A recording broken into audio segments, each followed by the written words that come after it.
వారాహి చలనచిత్ర సాయి కొర్రపాటి ప్రొడక్షన్స్ బ్యానర్పై రజనీ కొర్రపాటి జూనియర్ చిత్రాన్ని నిర్మించారు.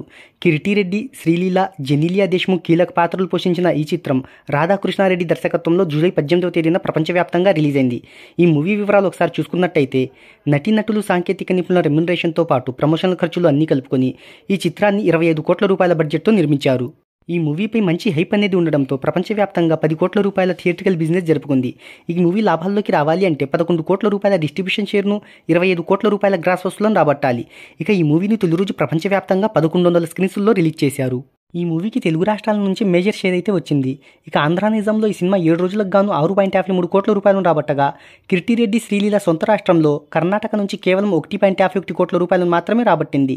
ఇక ఓవర్సీస్లో తొలి 2 రోజులు మంచి కలెక్షన్లను రాబట్టిన ఈ చిత్రం తర్వాత అయితే డల్ అయింది. ఈ మూవీ కలెక్షన్ల వివరాల్లోకి వెళ్తే తొలి రోజు ప్రపంచవ్యాప్తంగా 2.20 కోట్లను రాబట్టి కిరీటిరెడ్డి ట్రేడ్ వర్గాలను సైతం ఆశ్చర్యపరిచాడు. ఇక రెండవ రోజు 1.8 కోట్లు, మూడవ రోజు 2.2 కోట్లు, నాలుగవ రోజు 90 లక్షలు, ఐదవ రోజు 70 లక్షలు, ఆరవ రోజు 55 లక్షలు, ఏడవ రోజు 45 లక్షల చొప్పున ఇండియా వేడిగా 8.4 కోట్ల రూపాయలను, 9.33 కోట్ల రూపాయల గ్రాస్ వసూలను రాబట్టింది. నార్త్ అమెరికా, యూకే తదితర దేశాల్లో ఈ మూవీకి 60 లక్షలు మాత్రమే వచ్చాయి.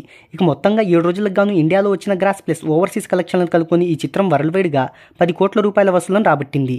ఫస్ట్ వీకెండ్లో మంచిగానే హోల్డ్ చేసిన వర్కింగ్ డేస్లో ఆశించిన స్థాయిలో బాక్సాఫీస్ దగ్గర వసూలను రాబట్టలేకపోయింది. అయితే ఒక డెబ్యూ హీరోకి ఈ మంచి కలెక్షన్లని చెప్పుకోవచ్చు. 30% రికవరీని సాధించిన ఈ చిత్రం 7 రోజులకు గాను కేవలం 4.35 కోట్ల రూపాయల డిస్ట్రిబ్యూషన్ను సాధించి డిస్ట్రిబ్యూటర్లకు, బయ్యర్లకు 6 కోట్ల రూపాయల నష్టాలను మిగిల్చింది.